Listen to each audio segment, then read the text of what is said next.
bienvenue à tous. Je suis tellement heureuse de vous retrouver pour ce tirage du temps avec l'oracle Vos vérités cachées pour les Gémeaux plus particulièrement.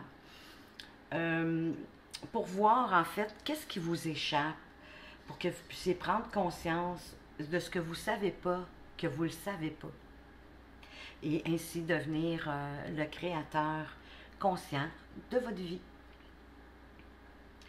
J'aimerais attirer votre attention particulière sur le fait qu'une guidance, c'est là pour vous guider, bien évidemment, vous donner des conseils, des pistes, pour vous permettre d'éviter et de prévoir des écueils dans votre vie. Mais certainement pas, elle ne doit pas diriger ou prendre le dessus sur votre vie. Vous devez garder votre pouvoir personnel et votre libre arbitre. C'est très important.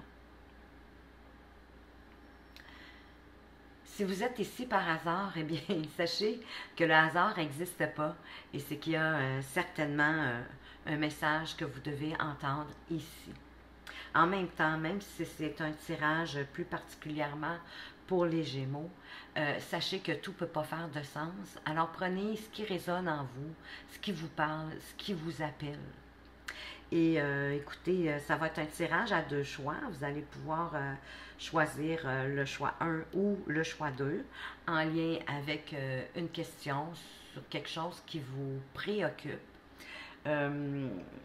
Parce qu'ici, on va traiter de tous les domaines, que ce soit professionnel, les projets, les relations amicales, familiales, professionnelles, amoureuses, bien évidemment, ou que vous ayez une dépendance ou tout simplement pour votre avenir.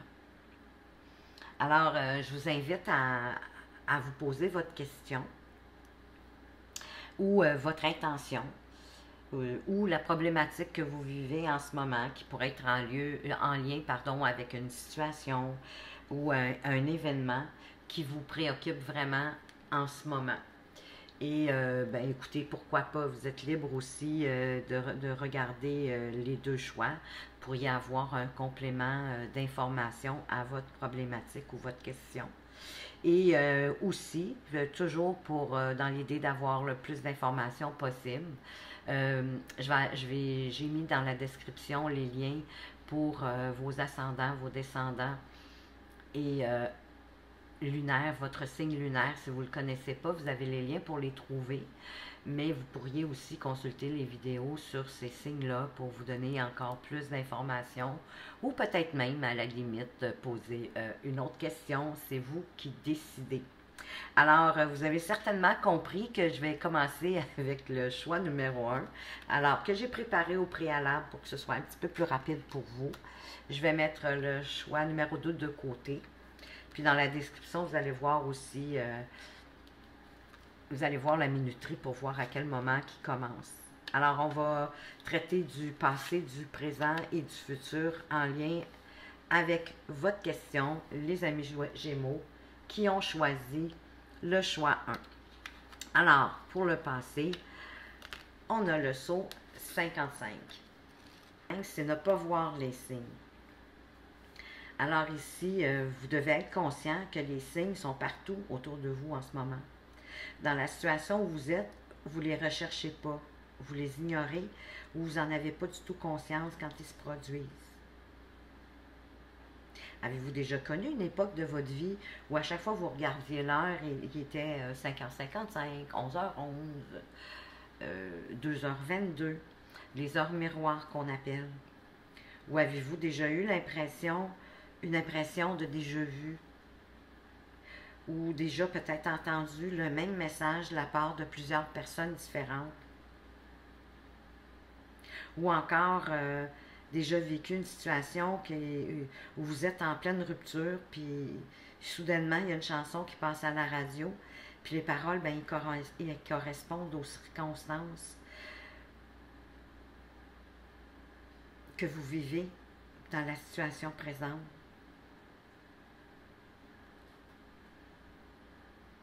Ou avez-vous eu déjà des expériences récurrentes ou vu la même personne à plusieurs reprises dans un très court délai C'est souvent quelqu'un qu'on ne connaît pas. Ça peut être quelqu'un que vous rencontrez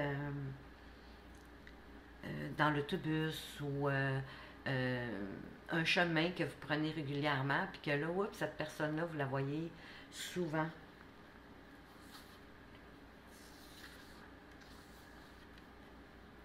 Il y a des moments où est-ce qu'on interprète les choses de travers. C'est pour renforcer nos croyances en ce qu'on veut croire. Puis il y a des moments où est-ce qu'on utilise des signes pour renforcer nos superstitions.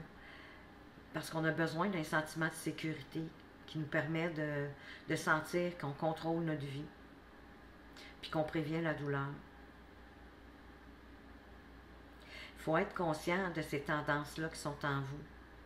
Parce que ce saut ici, il vient vous aider à prendre conscience de toute la panoplie de signes qui vous sont donnés ces jours-ci. Puis c'est vraiment pas le moment d'en douter. C'est le moment de les écouter, vraiment, puis d'arriver à les interpréter clairement, même si la signification n'est pas immédiate. Inquiétez-vous pas, elle va venir.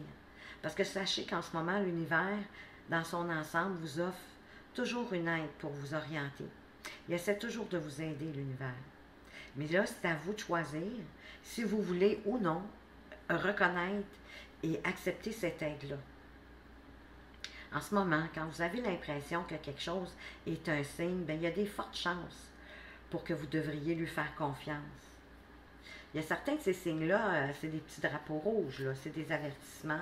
Puis il y en a d'autres, c'est des drapeaux blancs qui vous indiquent la voie à suivre. Puis inquiétez-vous pas, vous allez le reconnaître. Vous allez le savoir quand c'est un drapeau rouge, puis quand c'est un drapeau blanc. Cessez de penser que les choses, c'est juste des coïncidences. Trouvez-y un sens. Plus vous allez prêter attention à ces signes-là, plus vous allez en tirer profit, puis je vous dirais que plus que la vie va vous en envoyer aussi pour vous permettre d'avancer. Allons voir dans le présent qu'est-ce qu'on veut nous dire avec le saut 62. Le saut 62, c'est le saut du déni de la mort. La mort, c'est quelque chose qui est en fait nécessaire dans votre situation pour arriver là où vous voulez aller. En fait, c'est comme c'est un deuil plutôt, hein? C'est pas une mort physique, là. Il y a quelque chose que vous devez laisser partir. Il faut qu'il y ait quelque chose qui doit se terminer dans la situation actuelle. Vous êtes incapable de voir la valeur de la fin, puis de la nécessité de cette fin-là, ou vous refusez de la voir. Vous n'êtes pas prêt. Ici, le saut veut vous apprendre que c'est l'heure du changement, de la transition, de la fin de quelque chose et de la transformation. Vous devez laisser derrière vous ce qui n'a plus lieu d'être. Il vous dit qu'à l'heure actuelle, vous êtes en train de résister sérieusement à ça. C'est sûr qu'en tant que personne, on est terrifié par la fin de quelque chose et par la mort en tant que telle, tant la nôtre que celle des autres. Ce qui est encore plus terrifiant, c'est que la mort guette tout le monde. C'est la nature inéluctable de la vie. Ben oui, c'est une étape de la vie. On est, puis on meurt. Puis la mort, elle guette tout le monde, peu importe qui on est, combien d'argent qu'on a, notre statut social, d'où est-ce qu'on vit, la couleur de notre peau ou même de notre religion. Alors ici, le sceau vous dit qu'il y a une fin. C'est quelque chose que vous devez permettre. Tout comme la mort existe, le changement et les fins qui accompagnent le changement sont aussi une part inévitable de la vie. Ça fait partie de la vie. Tout comme la mort, le changement, il est inévitable. C'est profondément difficile là, de lâcher prise, de fermer une porte pour qu'il y en ait une autre qui s'ouvre. Mais avec ce saut-là ici, c'est que vous êtes appelé à le faire. Il y a quelque chose qui ne sert plus sur votre chemin de croissance, puis qui arrive à ses fins. Puis vous devez le laisser se terminer. Vous ne verrez peut-être pas l'importance puis la valeur de cette fin qu'après qu'elle se soit produite. Mais le saut ici, il apparaît dans les situations où le lâcher-prise et la fin de quelque chose sont ce qui porte la promesse de renouvellement, de transformation, d'alignement avec vos véritables désirs, de cheminement vers un but, puis de soulager. Si vous résistez à cette fin-là, bien, vous allez ressentir de la douleur. Ici, on vous dit que vous devez aller de l'avant. Vous devez lâcher prise sur ce qui vous empêche, ce qui vous est possiblement d'autres personnes d'aller de l'avant. Puis vers un état qui est amélioré. Laissez personne ou quoi que ce soit vous empêcher d'aller de l'avant. Mais dans ce cas-ci, vous devez faire le deuil de quelque chose, vous devez laisser quelque chose. C'est vous qui le savez. Puis je sens que vous le savez déjà, c'est quoi que vous devez laisser se terminer. Qu'est-ce que vous devez laisser derrière vous pour aller vers votre futur. Allons le voir justement, ce futur. Avec le saut 60. Le saut 60, c'est le saut de la supériorité. Vous êtes tombé dans le piège de la supériorité de l'ego. Et le désir de votre ego de se considérer comme meilleur, bien, il obscurcit votre conscience. Ça l'obscurcit votre jugement puis votre capacité à réaliser ce que vous voulez vraiment. L'ego est préoccupé par la pensée comparative. Et l'ego, il faut savoir qu'avant tout, c'est une image de soi. Donc, lui, il cherche à se différencier des autres. On a appris que le fait d'être moins que les autres, de quelque manière que ce soit, c'est mauvais. Puis que ça entraîne des choses qui menacent non seulement notre estime personnelle, mais aussi notre bien-être et notre capacité à obtenir ce qu'on veut. Ça rend notre image négative. Ça nous donne le sentiment de pouvoir obtenir ce qu'on veut. Si une femme veut avoir une relation avec un homme et qu'elle se perçoit comme moins attirante qu'une autre femme qui est dans la même pièce qu'elle, elle va se sentir pas égale à cette femme-là, c'est sûr. Puis l'image qu'elle a d'elle-même par rapport à son attrait, va devenir négative. Même si avant l'entrée de cette femme-là dans la pièce, elle se trouvait très belle, très sereine, la plus belle, bien là, whoop, avec la venue de cette femme-là, elle vient de rendre son image négative. Puis là, elle va percevoir qu'elle ne peut pas obtenir ce qu'elle veut. Puis ça va être douloureux. C'est le genre d'expérience qui engendre clairement pourquoi on commence à se battre pour se sentir égaux aux autres. Puis dans le fond, plus, on veut même se sentir supérieur aux autres. L'ego humain, il ne peut pas supporter de se percevoir comme inférieur. C'est une menace pour lui. Alors, il entreprend une mission inconsciente pour essayer d'obtenir l'égalité. Mais dans le fond, il veut même obtenir plus pour devenir meilleur que la personne à laquelle il se sent actuellement inférieur. Puis, on est prêt à trouver n'importe quel moyen pour faire tomber l'autre de son piédestal ou d'essayer d'y monter à sa place. Puis même plus haut. Il n'y a rien de fondamentalement incorrect dans la pensée comparative. Mais lorsqu'elle s'inscrit dans le cadre d'une saine concurrence, elle peut même nous inciter à faire de notre mieux. Mais si on l'utilise comme un outil qui nous blesse ou pour blesser les autres, il faudrait y renoncer. Les gens ici ne sont pas ici bas sur Terre pour être comparés à d'autres personnes. On s'empêche de voir qu'on est tous supérieurs les uns aux autres à certains égards. Avec ce saut-là ici, si vous êtes appelé à voir vraiment comment vous vous battez pour être valorisé en exigeant d'une certaine manière d'être plus puis meilleur que quelqu'un d'autre. Ça suggère qu'il y a une certaine insécurité qui se cache au fond de vous. Ce serait bien de voir c'est quoi cette insécurité-là qui se cache au fond de vous.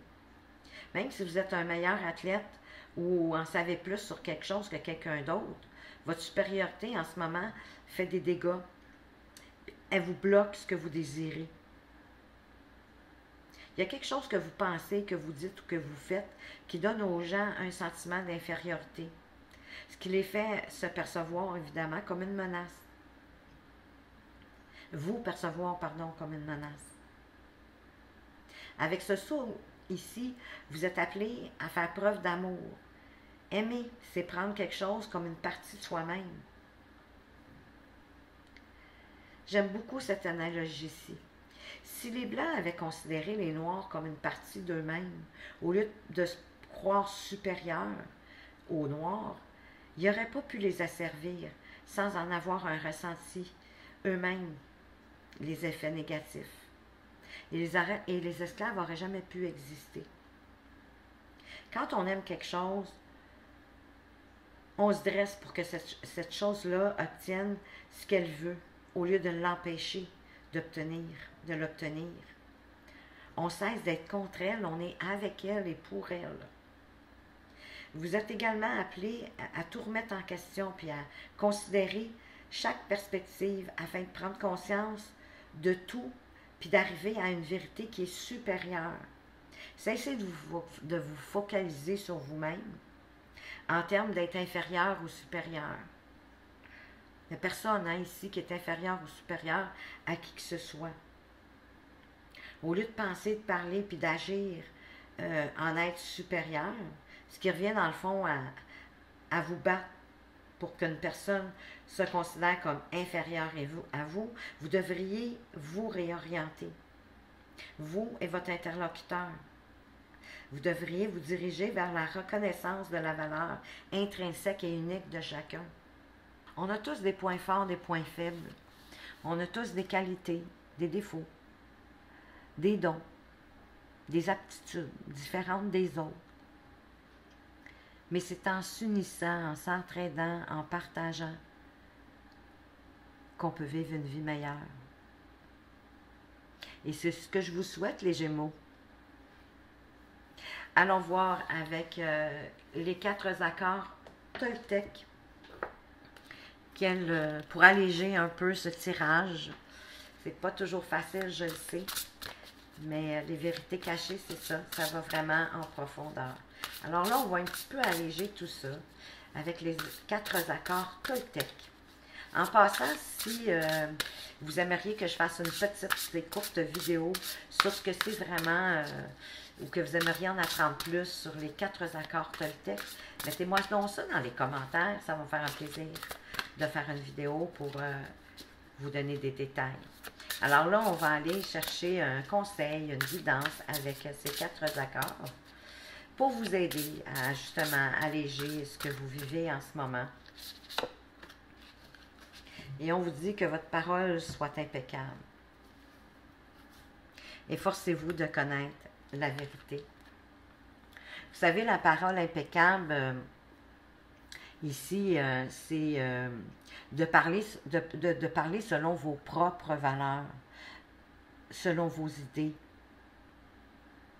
Que votre parole soit impeccable, c'est de respecter vos idées et de les dire, de respecter vos valeurs en critiquant le moins possible, évidemment, et en n'ayant pas de jugement. Efforcez-vous de connaître la vérité. Quand vous écoutez une opinion et que vous y croyez, vous concluez un accord qui s'ajoute à votre système de croyance. Alors, la seule façon de briser cet accord est d'en conclure un autre qui soit basé sur la vérité. Seule la vérité a le pouvoir de vous affranchir, bien évidemment. Et plus vous allez être dans votre vérité, tout en pratiquant une parole impeccable, mieux ça va aller dans votre vie, je vous le garantis. On va aller voir avec votre ange gardien, qu'est-ce qu'il aimerait vous dire de plus en regard avec ce tirage ici pour vous aider. Qu'est-ce qu'il aimerait vous dire de plus, votre ange gardien?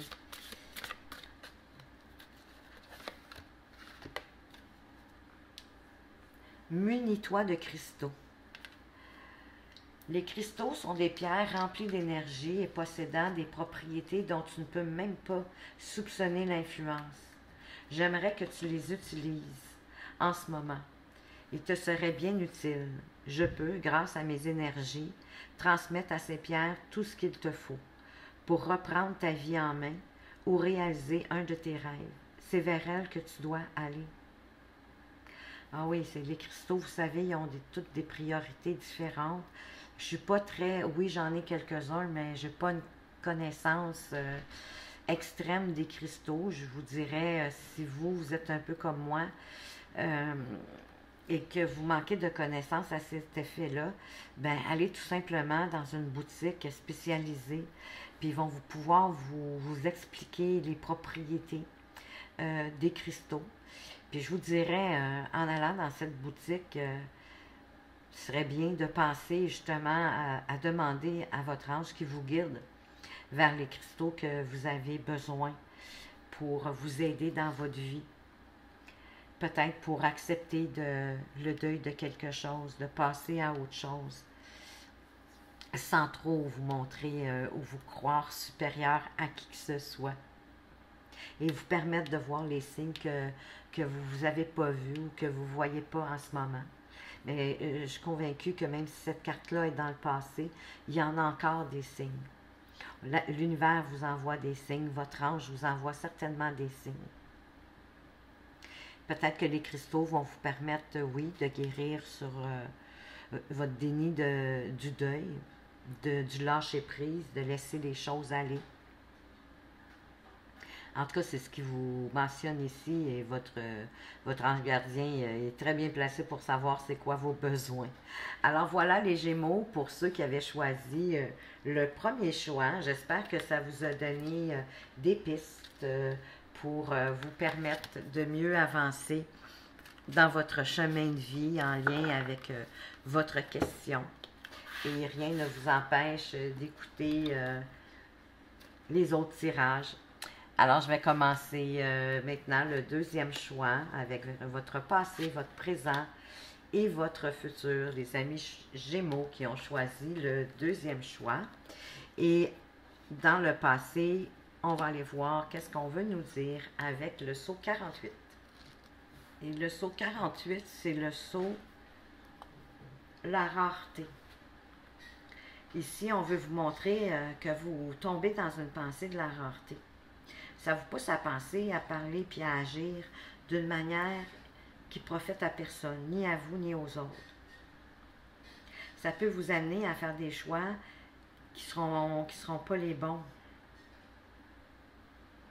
On est susceptible de sauter sur la première offre qu'on reçoit lorsque on est désespéré, par exemple, pour vendre notre maison.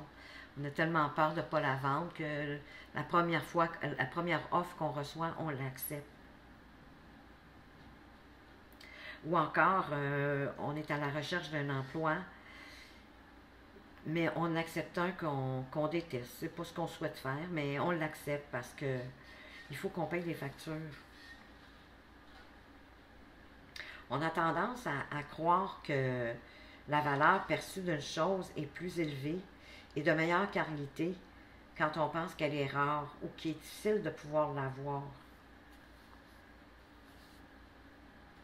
Vous devez regarder les choses que vous pensez, que vous dites et que vous faites lorsque vous percevez qu'il y a une pénurie.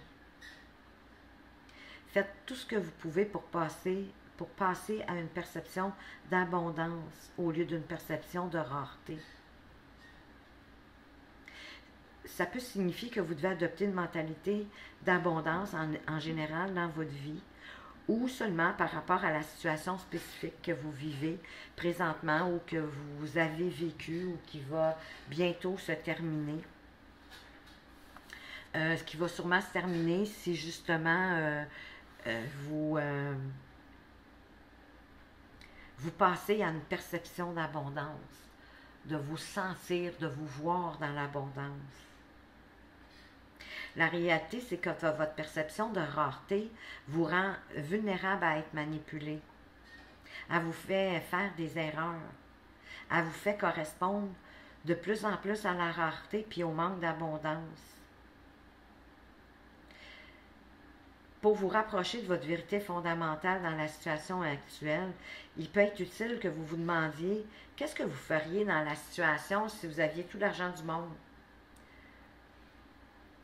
Même si ce n'est peut-être pas votre réalité actuelle, ça va quand même vous montrer le choix que votre cœur ferait. Le choix, en fait, qu'il veut faire. Si vous imaginez qu'il n'y a plus aucun obstacle, que tout est permis, qu'est-ce que vous feriez comme choix qui vient de votre cœur? C'est le choix qui vous conviendrait personnellement si vous pouviez juste trouver comment le réaliser. Ici, on veut vous faire prendre conscience que vous avez toutes sortes de perceptions, de croyances, d'informations, de sentiments et même d'expériences valables qui vous disent que la rareté est réelle.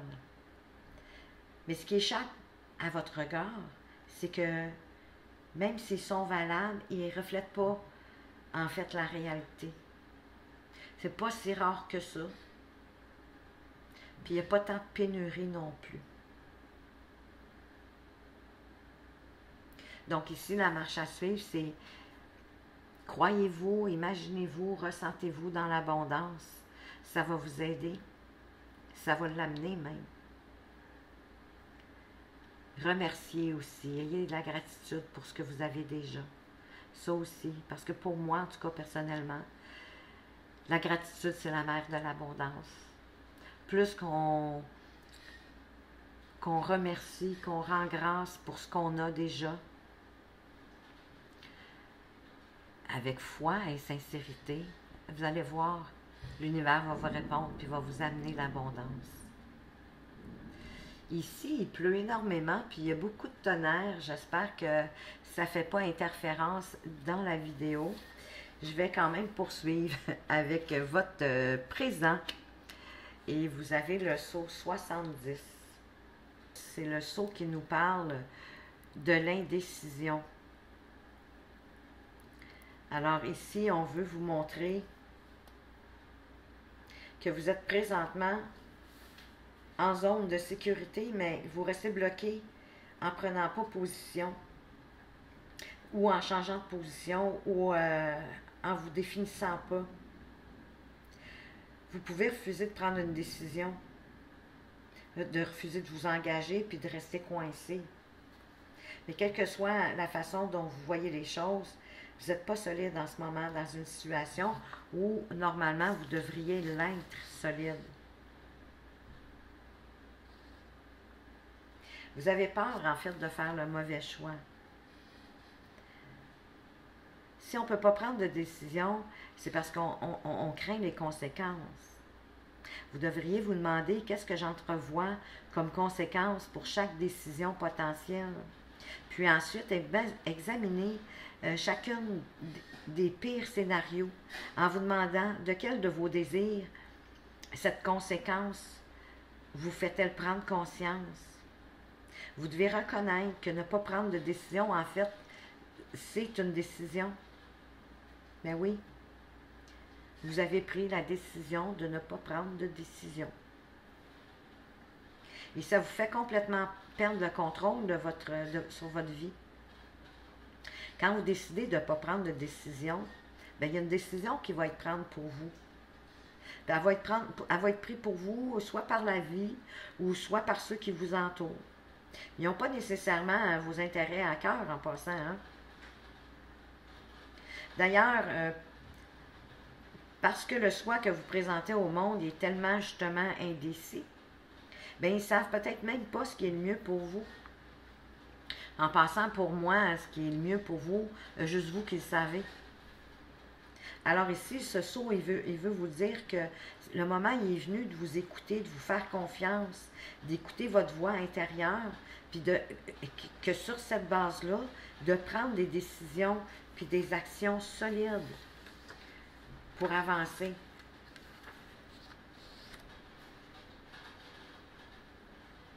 Afin de prendre les bonnes décisions pour vous-même, au lieu d'être incapable de le faire par crainte des conséquences, vous devez développer un sentiment d'identité.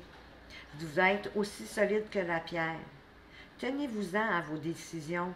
que vous prenez, puis engagez-vous, allez jusqu'au bout de votre décision. Parce que là, en ayant tiré ce saut-ci, on vous demande justement d'être solide dans la situation dans laquelle vous vous trouvez, puis de prendre vos propres décisions en écoutant votre voix intérieure. Recentrez-vous, vers l'intérieur de vous. Vous allez être capable, à partir de là, de prendre des bonnes décisions pour vous. On va aller voir maintenant si vous travaillez sur ces deux sauts-ci, que pourrait être votre futur ou pas, dépendamment de ce que vous allez en faire. Avec le saut 64, c'est le masque de l'altruisme. Ici, on vous demande de constater que la société a rendu l'égoïsme ou l'intérêt personnel tellement mauvais et incorrect que vous ne pouvez plus les voir en vous. Au lieu de ça, ben, vous les avez déguisés en altruisme. On utilise le masque de l'altruisme de nombreuses façons, puis c'est pour dissimuler nos propres intérêts égoïstes. Consacrez votre vie à la réussite de l'un de vos enfants et vous convaincre que c'est pour son bien, alors qu'en réalité, c'est parce que sa réussite, elle va rejaillir sur vous. Puis là, ben, vous allez être un bon parent. Faire quelque chose pour quelqu'un afin de créer chez lui une dette envers vous ou utiliser ce geste comme levier pour pouvoir le culpabiliser la prochaine fois que vous allez demander quelque chose puis qu'il va vous dire non. Il y a beaucoup d'exemples de ce type-là. Mais dans tous les cas d'altruisme qui se manifestent à l'extérieur, c'est le déguisement d'une motivation égoïste qui est sous-jacente. Ça peut être très difficile de voir que vous faites ça en passant. Hein? On utilise tellement souvent l'altruisme précisément pour se voir comme une bonne personne. Puis le fait de reconnaître que vous avez des motivations différentes vous donne l'impression d'être une très mauvaise personne. Alors, avec ce saut ici, vous êtes appelé à prendre une prise de conscience progressive de vous-même. On vous demande de voir qu'il n'est pas mauvais d'avoir des intérêts centrés sur soi, là. On a tous des désirs puis des besoins individuels. Mais quand ces intérêts-là égoïstes deviennent dangereux, c'est quand que, en somme, on n'est pas conscient, puis on commence à les satisfaire, mais d'une manière indirecte puis déguisée. Si vous répondez à vos besoins de cette façon-là, bien, il est garanti que ça va se retourner contre vous tôt ou tard. Alors ici, on veut vous épargner de la douleur en vous montrant que vous pensez que vous êtes altruiste, mais dans le fond, vous posez des gestes, vous faites des choses, mais pour que les gens vous soient redevables. Soyez attentifs. Ce n'est pas un don de vous, mais c'est ça qui serait l'idéal. Faites don de vous, sans attendre. Faites-le parce que ça vous fait plaisir, parce que vous aimez la personne ou la situation, que vous voulez rendre quelqu'un heureux. Faites-le sans attente. Vous allez voir. Vous allez voir à quel point ça peut changer votre vie. Prenez les bonnes décisions. Croyez pas que tout est rare. Donnez de vous-même à ceux que vous aimez, quand vous en avez envie. Même si c'est juste pour vous faire plaisir à vous, c'est tout bon. On va aller voir avec les 4 accords Toltec. Qu'est-ce qu'on pourrait vous donner? Un petit conseil de plus? Quelque chose pour alléger ce tirage, pour vous aider dans votre vie, en lien avec votre question. Voyez-vous, on vous dit, quoi qu'il arrive, n'en faites pas une affaire personnelle. Prenez pas tout personnellement, directement sur vous, puis renoncez à vous prendre trop au sérieux. Se prendre au sérieux ou prendre des choses personnellement, ce sont là les plus hautes expressions de l'égoïsme. Voyez-vous, on vous fait un lien indirect avec le masque de l'altruiste, puisqu'on croit que tout ce qui arrive nous concerne. Ce n'est pas nécessairement le cas, là. Il ne faut pas tout prendre pour soi, évidemment. On va aller voir avec votre ange gardien. Qu'est-ce qu'il aimerait vous dire de plus, votre ange gardien, pour les Gémeaux qui ont choisi le deuxième choix en lien avec votre question, votre problématique. Quel conseil, qu'est-ce qu'il aimerait vous dire pour vous aider dans votre cheminement? Les bienfaits de ta solitude. Tu te sens seul en ce moment. Tu peux avoir besoin de te retrouver ainsi afin d'observer ce qui se passe à l'intérieur de toi. Prends ce temps pour méditer, pour te relaxer, pour penser à toi. Connecte-toi au divin et reçois de nouvelles informations pour l'évolution de ton âme. Magnifique message. Alors ici, il y a des Gémeaux qui auraient besoin peut-être de méditer. La méditation, bien sûr, ça l'aide à s'apaiser, à se relaxer. Si vous n'êtes pas familier avec la méditation, je vous dirais, faites de la contemplation. Contemplez la nature, les animaux à l'extérieur, le vol d'un oiseau, peu importe. Mais vous allez voir que la contemplation permet un apaisement, puis ça permet de relaxer. Ou encore, vous pouvez, encore plus facile, faire 3 grands respires, prendre 3 grands respires en expirant tranquillement. Et vous allez voir, automatiquement, ça va vous ramener, ça va vous relaxer, puis ça va vous apaiser. Alors ça, c'était mes petits conseils à moi personnels. J'espère que ce tirage vous a plu, qu'il vous apportera des pistes, des solutions en lien avec votre problématique ou votre question. Moi, bien, je vous remercie de m'avoir écouté, c'est sûr. Je veux vous remercier aussi pour toutes vos bonnes petites actions. Chaque fois que vous faites un like, un commentaire, que j'apprécie énormément en passant, vos partages et vos abonnements, parce qu'ainsi vous permettez à la chaîne d'évoluer et que d'autres personnes puissent la trouver plus facilement et en bénéficient autant que vous. Alors, moi, de mon côté, pour vous remercier, si vous le souhaitez, bien entendu, que votre question soit répondue dans une vidéo, bien laissez-la dans les commentaires. Si vous préférez garder l'anonymat, ben, il n'y a aucun souci. Vous allez retrouver mon adresse courriel tout en bas de la description et ainsi, vous allez pouvoir me la faire parvenir. Et je vais y répondre, oui, par vidéo, mais vous allez la reconnaître, votre question, ça c'est certain. Alors voilà, je vous remercie encore une fois. Faites attention à vous, portez-vous bien. À tout bientôt. Au revoir.